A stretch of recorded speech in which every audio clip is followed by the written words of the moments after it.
Thinking about selling a home? Here are 5 things to avoid.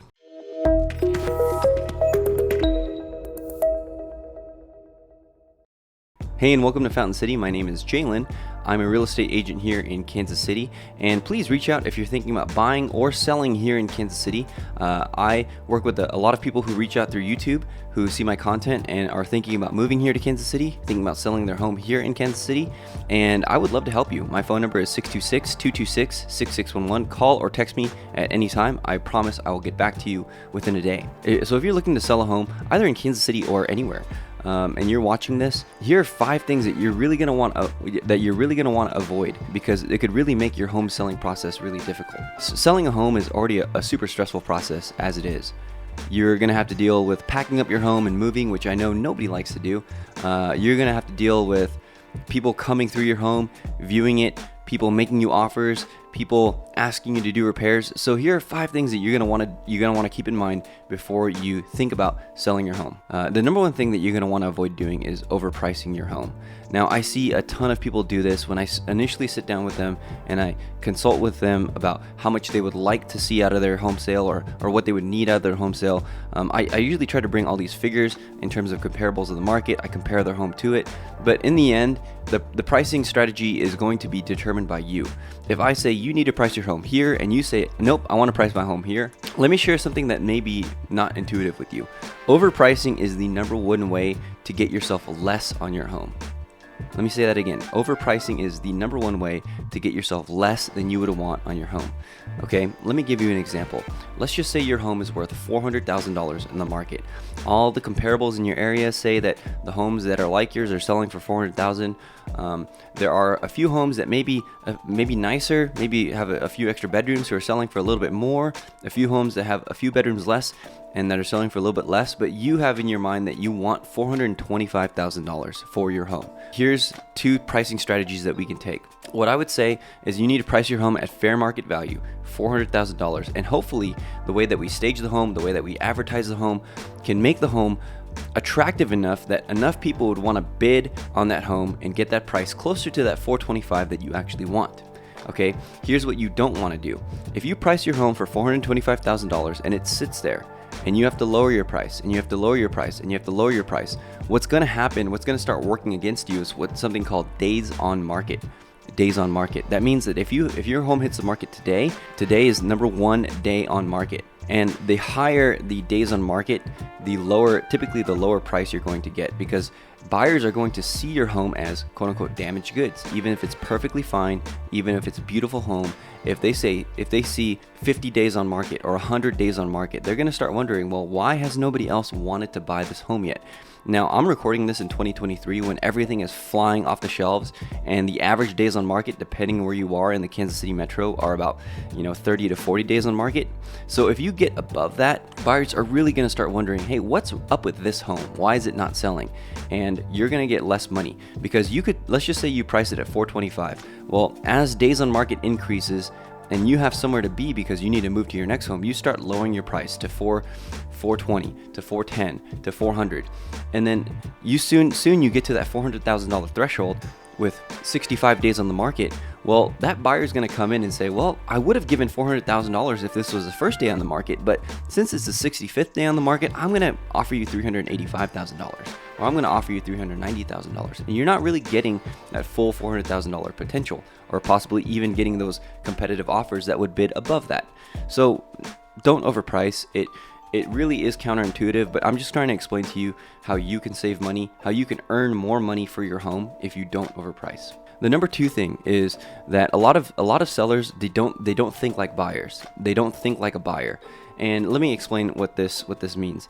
When you live in a home, let's just say you've been in a home for 5, 6, 7 to 10 years, and you get used to its little oddities and imperfections. You have to think, when a buyer first walks into your home and sees those little things that you've gotten used to living with, what are they going to think about that? What are they going to think about the cracks on the ceiling? What are they going to think about the drywall? What are they going to think about the shifting foundation?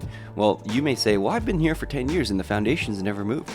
Well, the buyer isn't going to think that way, right? Let me give you a very pertinent example. We love our home here in Kansas City. We've We don't have any plans on moving, but we have a back, I guess you can't really call it a deck, maybe a stoop or a step that leads out to our backyard that is severely cracked. And it's cracked enough that it actually, if you step in it the right way, it actually kind of wobbles a little bit.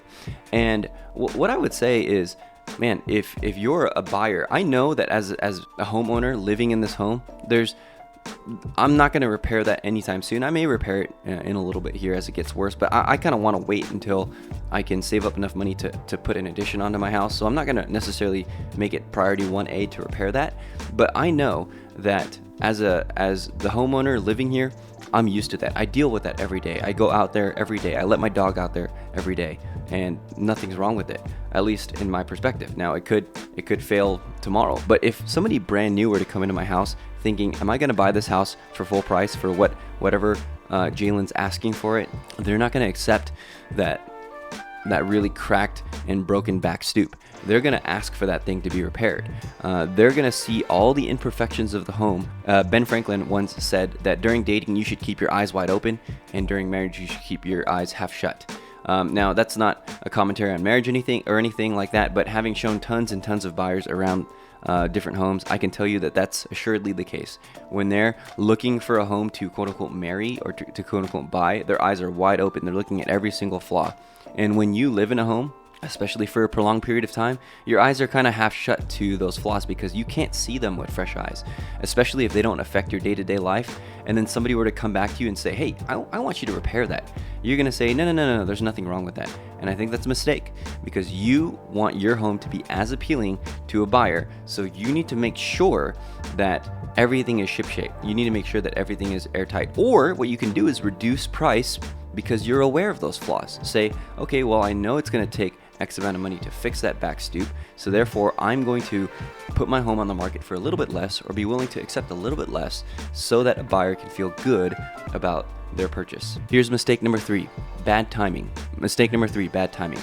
Now, some of this can't be helped. If you have to immediately move out of the city for a different home, then you can't time when your home hits the market. But I can tell you that if you can, then you want to put your market during the peak months, anywhere in spring or summer. And you really want to try to avoid the fall and the winter because you're typically going to get less buyer activity.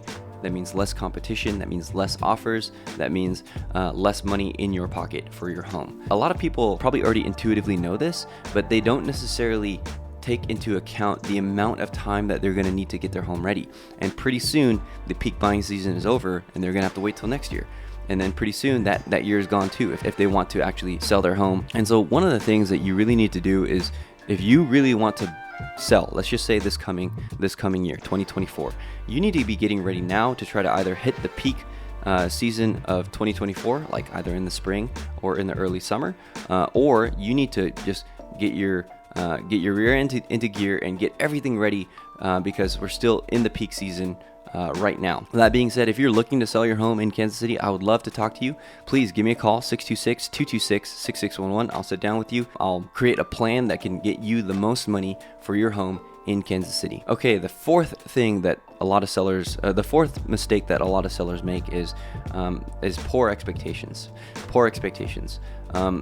And this is partly whether they go through a realtor, whether they sell to family, a private sale, or off the market as a for sale by owner or anything like that. A lot of people have the expectation, and this expectation has been set because the market has been so hot. A lot of people have poor expectations of what the home selling process is going to be like, partly because they overprice, partly because they're not thinking like a buyer, but they think it's going to be an easy process to sell a home. Hey, guess what? Even in a seller's market, it's still a long, arduous process to sell a home. Very rarely will you get an offer that says, hey, I'm going to give you full asking price cash or above asking price cash. I'm not going to do an inspection. I'm not going to do an appraisal. And so the expectations are really set at the beginning of the selling process, where you really have to understand what is an inspection. What can they do? What can the buyers do after they ask for an inspection? What is an appraisal? What can people do if the appraised value of the home isn't up to the contract price?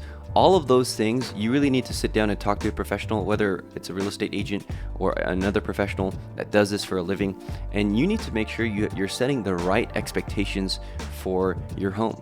Let me give you a very quick example. I was working with somebody trying to sell their home here in Kansas City, and their home was a little bit rough around the edges. And when we sat down and we showed him, I said, "Hey, Mr. Seller, here's your home compared to these other homes that are selling, and you can see that your home is just a tick below what these other homes are like. You have these beautifully refinished homes, you have these beautifully decorated homes, and your home is just not quite there. However, I still think your home will sell. We just have to compensate, whether in price or whether in expectations that your home's going to sit longer on the market." He thought that the home was going to sell in the first 2 days. And he kept calling me and saying, "Hey, why isn't the home sold? Why isn't the home sold?" And I said, "Look, again, we are slightly overpriced compared to these other homes that have been sold for this much. We really need to rethink our strategy." And eventually he got it, and we did get the home sold. But that's one of the things. You want good expectations, especially if you're thinking about selling your home here and moving to a different city, or selling your home here and buying another home. You really need to set expectations so that you can work backwards from your desired goal. Let's just say your desired goal is to be in a bigger home by the end of the year. Well, you need to reverse engineer that and say, okay, well, if on average my home is going to take this long to sell, well, then I need to reverse engineer and say, okay, I need to account for those days that the home is going to sit on the market. I need to account for the days when the home is in escrow and people are doing inspections and people are doing appraisals. All of those things need to be accounted for if you're going to be successful in selling your home. And the last thing that I see in terms of mistakes that home sellers make is that there are too many decision makers. Too many decision makers. Now, I'd say a lot of the times a home is being sold by a husband and wife, and they're selling the home that they bought together. But there are some times where maybe somebody passes away, and that home is being sold by all of their children, all 5 or 6 of their children. And I've also seen situations like that where, you know, maybe one child wants to accept this price, and then another child says, yeah, that's a good idea, but then another child chimes in and says, no, that's not a good idea. And pretty soon they've let a really good offer pass them by because that buyer has gone to find another house and that home continues to sit on the market. What I would say is, if you're looking to sell a home, get everybody in the same room and appoint somebody who's a point person for this, whether it's the wife, whether it's the husband, whether it's the oldest child or whatever. Get everybody in a room and say, okay, we're going to appoint a person in which it's going to be their main responsibility to communicate with the real estate agent, communicate with these other people in order to determine a good price. And he's going to kind of let us know, or he or she's going to let us know what they're doing. And if we have any real concerns, then we're going to go talk through it with him. But she really has the final say in terms of what we're going to get for the home. I would say it's going to go a lot smoother. Everybody's still going to get to voice their input, but when you have 5 or 6 people trying to sell a home, it typically does not work out well. So I hope this video was helpful. Again, if you're looking to sell a home in Kansas City, please reach out to me. Thanks.